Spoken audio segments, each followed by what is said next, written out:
Considerando o jogo Café ou Acarajé, nos últimos dois fragmentos respondemos à pergunta: qual é a chance da jogadora ganhar acarajé? Representamos essa pergunta como a probabilidade de um evento acontecer e calculamos essa probabilidade de duas formas diferentes, avançando no tempo e acumulando probabilidades, ou propagando informação para o passado. No fragmento de hoje, vamos responder à pergunta: quantas rodadas em média o jogo leva para acabar?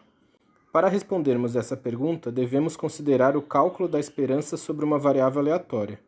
Considere a variável aleatória x, que representa a quantidade de jogadas necessárias para finalizar o jogo, seja ganhando café ou acarajé. A quantidade de rodadas médias que queremos calcular é simplesmente a esperança dessa variável aleatória. Nossa variável aleatória só pode assumir valores inteiros, então a esperança pode ser calculada como somatório do produto de cada quantidade possível de rodadas, e a respectiva probabilidade daquela quantidade de rodadas acontecer. Vamos calcular essa esperança de duas formas, diretamente pelo somatório descrito anteriormente e utilizando a propriedade de Markov para obtermos uma solução analítica. Primeiro, lembrem-se que nos fragmentos anteriores calculamos as probabilidades de um determinado estado ocorrer em cada tempo.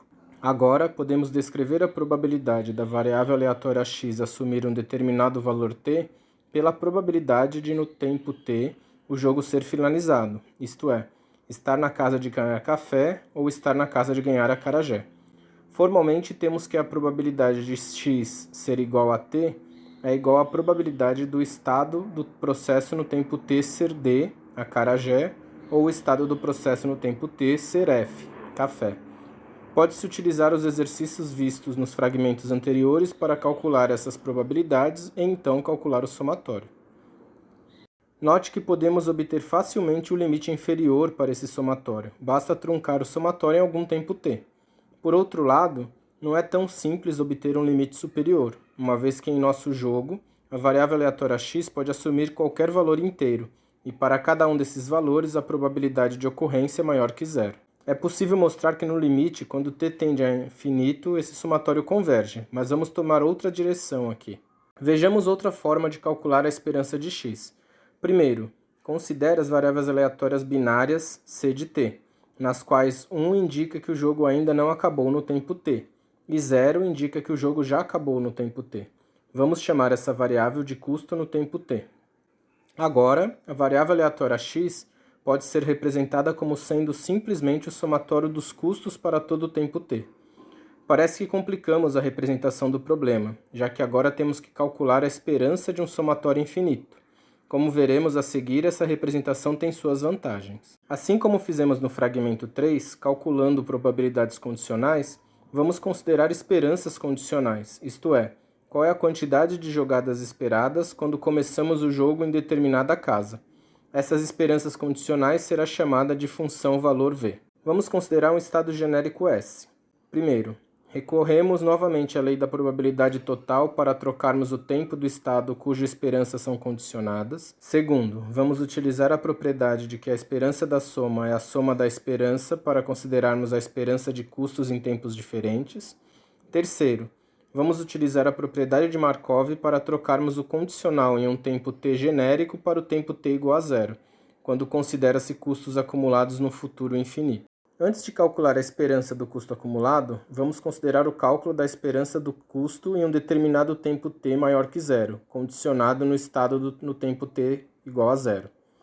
Primeiro, aplicamos a definição da esperança, no caso discreto, o somatório de cada valor da variável vezes a probabilidade de ocorrer. Segundo, consideramos o teorema da probabilidade total para introduzir o estado no tempo t igual a 1. Lembrando que, por conta da propriedade de Markov, se conhece o estado do processo no tempo 1, então independe do estado do processo no tempo t igual a 0.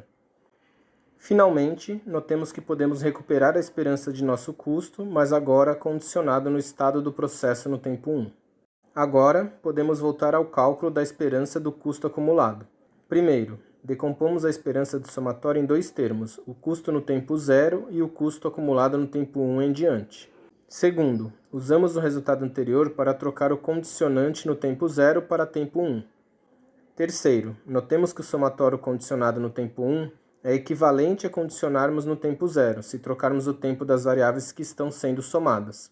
Finalmente, notemos que a esperança no segundo termo é justamente a função valor que definimos e queremos calcular. Assim como no último fragmento, se considerarmos uma equação para cada estado, podemos construir um sistema de equações. Basta resolvê-lo para obter a quantidade de jogadas média. Se vocês fizerem esse cálculo, vão obter o valor esperado de 2,5 rodadas para finalizar o jogo quando iniciando o jogo na casa A. Novamente, pode-se representar esse sistema vetorialmente. Primeiro, considera-se o vetor de esperança de rodadas para cada estado inicial. Segundo, considera-se um vetor custo, que indica o custo de cada estado.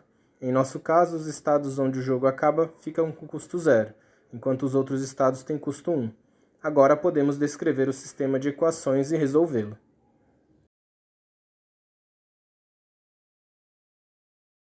Desafio para vocês. Uma vantagem de escrever a esperança como custo é que podemos associar valores diferentes de custo a cada estado. Considere um jogo em que o jogador deve pagar para cada jogada um valor em reais igual ao valor obtido no dado. Quanto o jogador gastará em média nesse jogo? Vimos que a esperança pode ser calculada como um somatório infinito das probabilidades de ainda não ter terminado o jogo em cada tempo t.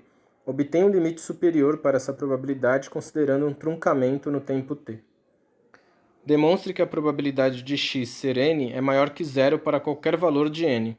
Isto é, não temos como afirmar que o jogo acabará em uma quantidade finita de jogadas pré-estabelecidas.